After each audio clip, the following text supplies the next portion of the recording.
네, 안녕하세요. 코드블랙 TV를 시청해주시는 블랙님들. 자, 오늘 또 성투하셨나요? 자, 성투하셨나요? 라는 인사를 하기도 참 어려운 그런 7월 증시가 이어지고 있습니다. 자, 뭐 오늘 하이닉스 실적 발표가 뭐 물론 뭐 굉장히 잘 나왔지만 어쨌든 차익명을 나오고 오후에는 또 7월 경고했던 뭐 바이오라든지 방산 쪽에서 추가로 매물이 출회되면서 약세를 나타났는데 어쨌든 지난 월요일에 한 2% 넘는 이제 장대 음봉 나타나면서 마감하였고 오늘 또 추가적으로 이제 개파락 출발하는 흐름 속에서 어쨌든 뭐 지금 상황에서는 추가 하락에 대한 우려보다는 일단 반등에 대해서 좀 무게를 두고 좀 갈 필요가 있을 것 같고 자 오늘 자 보시다시피 어쨌든 계속적으로 이러한 이런 급락장에서 우리는 계속적으로 투자에 대한 아이디어를 발굴하고 그리고 나서 이제 반등함에 있어서 어떤 걸 또 우리가 주목해서 가야 될지 어쨌든 스터디 시간을 갖는 부분이 좀 더 필요하다라고 좀 볼 수 있을 것 같고요. 자 그래서 오늘 이제 SK 바이오팜 제가 좀 최근에 계속 최근 아니라 뭐 오래 전부터 계속적으로 좀 체크를 하면서 좀 진행을 하고 있는데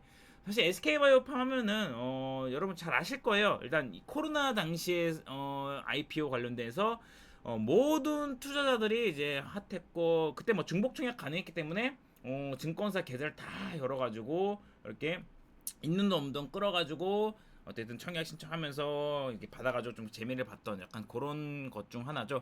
그러나 이제 IPO 이후에 계속적으로 좀 이렇게 추세적으로 하락을 보이면서 사실 약간 2년간 이제 하락을 보이고 약 2년간 횡보 보이면서 현재 주가 한 8만 원대에서 이렇게 움직임을 보여주고 있는 상황입니다.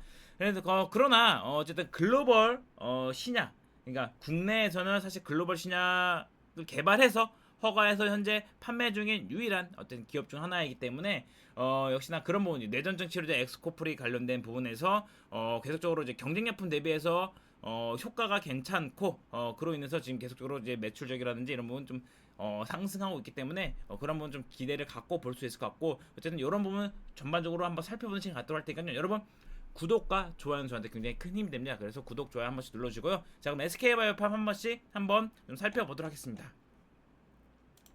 SK바이오팜 관련이고 자 어쨌든 지금 SK바이오팜 관련돼서 우리가 주목해봐야 될 부분은 역시나 엑스코프리 관련된 그러니까 세노버메이트 기본으로 해가지고 보시면은 이걸 좀 이제 하얀색 배경으로 갈게요. 여기서 갈게요. 보시면 혁신신약 제품 정보로 해서 볼게요. 결국에는 이 엑스코프리 관련된 부분을 좀 빼놓고 볼 수는 없을 것 같아요. 그래서 뇌전증 치료죠. 뇌전증.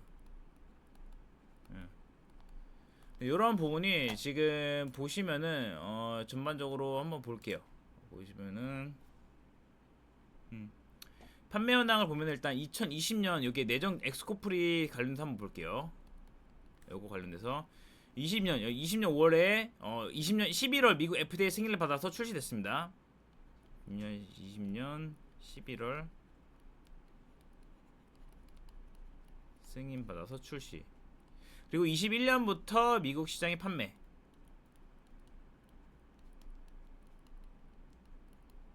그래서 성과 관련된 정보가 계속적으로 이어지고 있는데 일단 21년 4분기에 미국에서 판매가 시작됐고 초기 시장 24분기 초기 시장 반응이 좀 긍정적이었어요. 긍정적. 그러나 이제 어쨌든 20년, 21년 뭐였습니까? 코로나 팬데믹 영향을 받으면서 약간 좀 사실 성장 예상과 기대와 달리 성장이라든지 어쨌든 판매가 좀 부진. 그냥 더디었죠. 더디었다. 그래서 그러나 이제 22년 엑스코프론이 계속 미국에서 판매 확대하였고 초기 시장 반응이 긍정적이었다라는 부분을 통해서 제품의 인지도 그다음에 점유율 증가하였습니다. 그쵸? 그래서 22년 매출 꾸준히 성장세를 보여왔고 어쨌든 지금의 SK 바이오팜의 주 매출원 중 하나로 자리를 잡게 되었고 작년에는 이제 판매 증가세 역시나 이어갔습니다. 23년 증가 이어갔고 특히 이제 미국 내 주요 약국이라든지 아니면은 병원에서 채택이 증가 그만큼 점유율이 늘었다라고 볼 수 있을 것 같죠. 그래서 매출이 개선되고 있고, 그다음에 최근의 흐름에 따라서는 시장에서 긍정적인 평가를 계속적으로 받고 있으면서 지속적인 매출 성장세를 이어가고 있다, 이렇게 좀 보시면 될 것 같아요. 그래서 판매 관련된 부분도 긍정적이고, 20년에 이제 127억 원의 매출을 기록한 후 그 매출액을 보면은 20년 매출액 127억 원, 21년 실력 82억 원, 22년 1692억 원, 23년 계속적으로 증가하면서 24년에는 약간 올해는 지금 약간 3천억 정도 전후, 3천억 전후 이렇게 좀 예상을 하고 있는 부분이었고요. 현재 미국에서 주로 판매되고 있는 상황에서 미국 내 특허권이 중요하죠. 특허 오리지널 약이니까 특허권 연장됐습니다. 2032년까지. 이거는 좀 긍정적이다라고 볼 수 있을 것 같고, 미국뿐 아니라 유럽까지도 확대를 하면서 기존 15개국에서 8개국이 추가로 출시 예정입니다. 그래서 이런 부분 봤을 때 계속적으로 성장성은 무궁무진하다. 그래서 오히려 2년간 주가 하락, 그 다음에 2년간 횡보, 현재 주가에 대해서는 어쨌든 매력적인 부분, 주가 상황에서 매력적인 부분이다, 이렇게 볼 수 있을 것 같은데, 추가적으로 이제 모멘텀을 조금 더 살펴보면은, 일단 SK바이오팜에서 최근에 뭐 방사선 관련된 부분도 있었지만 3대 신성장 동력으로는 일단 엑소코프리가 이게 매출이나 이런 거를 좀 잡아주고, 빅 바이오텍으로 가기 위해서 3대 신성장 동력은 바로 RPT, 그 다음에 TPD, 그 다음에 CGT. 이게 이제 표적 단백질 분해이고, 이제 세포 및 유전자 치료제. 그 다음에 이게 RPT 같은 경우는 이제 방사선 관련된 부분으로 같이 좀 볼 수 있을 것 같은데, 이것도 좀 긍정적으로 좀 볼 수 있을 것 같아요. 최근에 좀 그 관련된 이슈도 있었죠. 그래서 방사선 의약품 이제 RPT 관련된 부분이 있었고, 표적 단백질 TPD, 그리고 나서 세포 유전 치료제 CGT 해가지고 이렇게 좀 신규 품목 도입 계획을 발표한 부분이 있었고, 요거를 지금 3대 신성장 동력으로 좀 잡아가고 있다라는 게 바로 이 SK 바이오팜의 어떻게 보면 그 최근에 이제 모멘텀이다라고 볼 수 있을 것 같고, 그러니까 여기서 좀 정리를 해보면은 1번 이제 엑스코프리 매출 급성장, 매출 성장, 올해 좀 기대감 계속적으로 좀 갖고 볼 수 있을 것 같고, 왜냐면은 이게 연초 이제 약가가 약한 6% 정도 인상에 대한 부분에 대한 효과를 볼 수 있을 것 같고, 매출 수량 그리고 나서 재고 자산으로 쌓였던 이게 유통 재고가 억제 효과로 1분기 매출 추세보다 이제 소폭 많았던 요인을 전체적으로 감안해도 어쨌든 2분기 엑스코프리 매출은 또 전년 동기에 비해서 약 한 50% 이상, 56% 정도까지도 이제 증가를 할 것으로 좀 예상이 되면서 990억, 2분기에만 990억 정도 예상이 됩니다. 그러면 두 번째로는 여기 그러니까 매출이 증가하면 당연히 영업이익도 따라오겠죠. 영업이익에 대한 개선 기대감 갖고 볼 수 있을 것 같고, 근데 실적 부분 이렇게 좀 보시면 될 것 같고, 그다음에 세 번째로는 지금 뭐 상품도, 그러니까 CNS 계열 의약품을 뭐 올해 늦으면 뭐 늦어도 내년까지는 도입해서 이렇게 외형 성장 여러 거를 좀 구축하고 있고, 특히나 장기적 과제인 이 3대 신성장 동력, 그래서 RPT 방사선 의약품 치료제 요거랑, 그다음에 표적 단백질 분해 TPD, 그다음에 세포 유전자 치료제 CGT, 이렇게 좀 볼 수 있을 것 같아요. 그래서 여기에서 저는 오늘 한번 TPD가 최근에 좀 기사적인 부분에서도 보면은 한번 봐드릴게요. 그래서 보면은 ADC와 비교를 하는 게 있어요.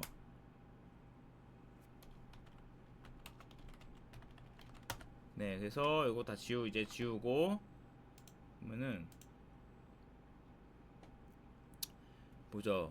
뭐 일전에 교조장 있다. 그다음에 ADC 다음은 핫한 TPD 기선점 나선 K바이오.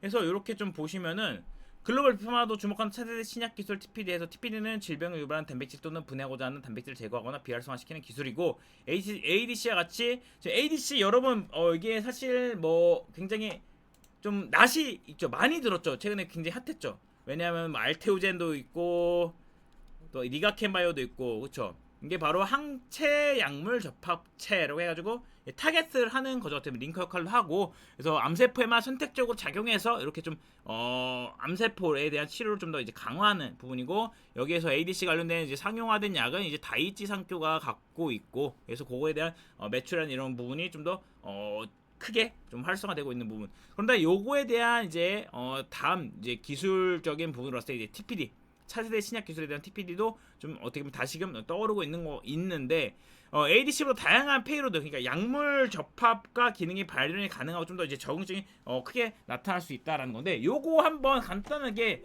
비교하면서 좀 어려울 수 있지만 그래도 한번 이렇게 좀 짚어 보면서 좀 오늘 SK바이오파 그리고 나서 차트 한번 분석해 볼 테니까 끝까지 한번 영상 시청해 주시고, 이게 SK바이오는 지금 단기적으로 말씀드리는 건 아닙니다. 그래서 현재 구간에서 장기적으로 투자적인 부분, 어쨌든 엑스코플에 대한 성장성과 바이오 신성장에 대한 부분도 추가적으로 좀 골고루 갖추면서 현재 구간에서 좀 볼 수 있기 때문에 이런 부분 전반적으로 고려해서 봐주시면 될 것 같아요. 그래서 이거는 제가 스터디 차원에서 계속적으로 좀 잡아갈 테니까 팔로우 해드릴 테니까 참고해 주시고, 특히나 여러분 저와 함께 좀 진행을 하고자 하시면은 제 텔레그램 한번 들어오시면은 여기서 또 추가적으로 정보적인 부분 받아볼 수 있습니다. 그래서 제 채널 이렇게 들어오시면은 여기 보이시죠? 메인 보시면은 여기 보시면 이거 텔레그램 여기 들어오시면은, 그래서 여기서 제가 진행한 팔로우하는 부분 다 공개해드리고, 특히나 뭐 보고서 같은 거, 공보자료 같은 것도 같이 좀 간간히 제공해 드리니까 이분도 참고해 주시면 될 것 같아요. 네, 참고해 주시고, 자 그러면은 지금 한번 요거 한번 타겟 해가지고 비교를 해볼 텐데, 자 일단 타겟 프로틴 뭐 그거들 저 TPD 관련된 것과 이제 ADC 안티바이오틱 드러그 컨주게이트, 그래서 ADC, TPD 이거를 체크하면서 갈 텐데, 현대의약품 개발에서 각기 다른 접근 방식을 통해 질병을 치료하는 두 가지 방법론인데, TPD와 ADC는 특정 단백질을 표적을 하는 치료 전략으로 이제 타겟 프로틴, 그러니까 어쨌든 둘 다 단백질을 표적을 하는 치료 전략입니다. 그래서 TPD는 특정 단백질의 분해를 유도하여 그 단백질이 기능을 수행하지 못하도록 하는 치료 전략. 그래서 이 방법은 주로 세포 내 단백질의 기능을 억제하나 제거할 질병을 치료하는 데 사용되고, 작용 원리에서는 프로티올리시스, 타겟팅, 가지고 어쨌든 TPD의 대표적인 기술 중 하나로 이제 PROTACS는 표적 단백질을 인식하고 이를 유비키틴 프로테아좀 시스템으로 유도하여 분해를 촉진하고, 어쨌든 요거에 대해서 표적 단백질과 이슬의 유비키틴 리가제 사이의 연결고리 역할을 하는 부분이고, 모레큘러 글루에서 단백질 상호작용을 강화하여 특정 단백질을 분해하도록 유도하는 거. 그러니까 어쨌든 여기 단백질 관련된 분해적인 부분이고, 지속적인 단백질 제거, 단백질 분해를 유도하여 장기적인 효과를 기대할 수 있으며 광범위한 적용 가능성. TPD는 다양한 질병에 효과적일 수 있으며 기존의 단백질 억제제가 효과적이지 않은 타겟에 대해서도 활용을 할 수가 있다라는 겁니다. 그래서 정밀한 조절에 대해서 특정 단백질에 대한 선택적 분해를 통해 부작용을 최소화할 수 있다라는 부분이 좀 특징 중 하나이고, 장점으로는 일단 내성 문제 감소, 단백질 분해를 유도하기 때문에 내성 문제를 줄 수 있는데, 사실 이게 ADC가 약간의 뭐 단점 중 하나 이제 내성이 생기는 부분이 있었죠. 그래서 비효소 쪽 표적해서 효소가 아닌 단백질을 표적으로 사용할 수 있는 부분도 있고, 이렇게 좀 이제 단점으로는 이제 복잡하고 아직까지는 상용화된 거가 없고 연구 개발 단계에 있다라는 부분이 어떻게 보면 단점이다라고 좀 볼 수 있을 것 같아요. ADC 관련된 부분도 넘기고 나서 일단은 비교적인 부분을 볼게요. TPD와 이제 ADC의 비교를 보면은 특정 단백질의 분해를 유도하여 기능을 제거하고, ADC는 특정 세포의 약물 전달을 세포를 파괴한다. 그래서 유도하여 기능을 제거하고 세포의 약물 전달을 세포를 파괴하고, 작용 원리에서는 유비키틴 프로테아좀 시스템을 활용하여 단백질을 분해한다라는 거고, 그다음에 ADC는 항체 약물 결합체를 통해 약물을 직접적으로 표적 세포에 전달하는 이제 이런 원리가 있고, 적용 분야로 보면 TPD는 다양한 단백질과 관련된 질병에서 적용 가능하며 최근에는 암, 신경퇴행성 질환 등에도 연구되고 있다. 그다음에 ADC 주로 암 치료에 사용되며 특정 표적을 가진 암세포에 효과적이다. 이렇게 좀 볼 수 있을 것 같아요. 그래서 뭐 개발 및 제조 복잡성에서는 단백질 분해 메커니즘 복잡한 개발이 좀 도전적이다. 그래서 뭐 어쨌든 신약 개발 자체가 뭡니까? 도전, 혁신 이런 거에 대한 어쨌든 바로미터 아닙니까? 그래서 ADC 항체와 약물의 결합 안정성 확보 등 제조 공정이 복잡하다. 이런 부분이 있을 것 같고, 부작용 및 내성에서 뭐 ADC 이렇게 선택적인 부작용을 줄일 수 있지만 장기 사용 시 내성 문제, 그다음에 부작용 최소화할 수 있지만 연구 단계에 있기 때문에 상용화세가 적다 이렇게 있는 부분이고 어쨌든 그다음에 ADC와 같이 TPD에 대해서도 조금씩 이제 관심 빅파마들에 대한 관심이 있고 특히나 뭐 화이저도 21년에 좀 진행된 부분도 있었고 이런 부분을 전반적으로 보시면 될 것 같고 요게 또 어떻게 보면은 SK 바이오 팜에 대해서 바이오 신성장을 좀 타겟하면서 가고 있으니까 참고하시면 될 것 같아요. 그래서 현재 좀 차트를 보면서 좀 말씀드리면은 자 SK바이오팜 이게 주봉입니다. 자 제가 뭐라고 말씀드렸죠? 자 상장 이후에 2년간 쉬어갔습니다. 그리고 나서 2년간 횡보를 했습니다. 그렇죠? 20년, 21년 하락, 그 다음에 22년도 어쨌든 뭐 하락세가 있었지만 어쨌든 크게 봤을 때 박스권으로 보자고, 그쵸? 그렇게 박스권으로 보고 그러면서 요게 이제 이 박스권을 이제 어떻게 올해는 이제 돌파를 하기 위해서 좀 자리를 잡는지에 대한 중요 구간에 놓여져 있는 상황이죠. 그래서 현재 주봉상으로 봤을 때도 여기 보시면은 그러니까 지난해 그 75,000원대 그리고 올해 6월 정도에 이제 다시 75,000원대 이중 바닥을 만들어 놨어요. 그래서 저점에 대한 신뢰도는 좀 더 견고하게 만들어 놨고 이제 단기적으로는 지금 보면은 일봉상 자 수급 들어오는데 보고 이제 85,000원대에서 한 87,000원 요거에 대한 물량을 현재 소화하는 과정에 있다. 라는 거 보시면 될 것 같고 그래서 현재 이평도 정배열 구간 놓여져 있는 상황이고 여기서 20에서 60 돌파하면서 자리 잡고 있는 구간에서 돌파 후에 여기서 자리 잡고 추가 상승을 9만원까지는 일단 1차적으로 상승 가능성 높고 그다음에 그렇게 된다라고 하면은 한 요 구간에서 다시가 이제 매집 흔적이 일어날 수 있을 것 같고 물론 엑스코플이 관련된 부분으로 인해서 실적이라든지 여기서 추가적으로 좀 가치에 대해서 좀 더 너무 저평가다라는 인식이 들어와 줬다라고 하면은 어쨌든 바이오 축의 하나로 좀 자리 잡아가면서 상승세로 나타날 가능성이 높다 이렇게 좀 보시면 될 것 같아요.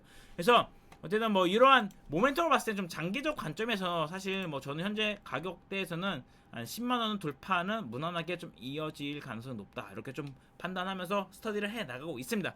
그래서 아직까지는 어쨌든 매물 소화 어쨌든 뭐 최근에 좀 뭐 시장에 대한 조정도 있고 여기 SK 바이오팜 또한 상승세를 이어가다가 어쨌든 뭐 4월, 5월 좀 약세를 보여주면서 여기에 대한 좀 저항 매물이 존재하는 상황 속에서 이 매물을 어떻게 소화해 나가는 것까지 같이 좀 체크해서 볼 필요가 있을 것 같습니다. 그리고 나서 현재 매매 동향 보면은 외국인들이 점진적으로 계속적으로 좀 쌓아가고 있고 외국인 비중이 높아요. 그래서 아직까지는 기관도 조금씩 이제 들어오려고 하는 그런 흐름을 보여주고 있는데 결국에는 어쨌든 뭐 실적 나오는 바이오주 그냥 무시 못하죠. 그리고 나서 어쨌든 뭐 현재 진행되고 있는 비전까지도 충분히 좀 기대감을 갖고 볼 수 있는 점. 그래서 어쨌든 현재 뭐 방사선 관련된 뭐 아까 말씀드린 TPD 관련된 부분도 아직까지는 뭐 연구 개발 연구 단계에 있기 때문에 좀 미비하지만 그래도 이런 부분을 계속적으로 좀 신성장 관련된 부분을 좀 더 확인하면서 계속 스터디하면서 잡아갈 필요가 있다. 그래서 지금 주가 차원에서는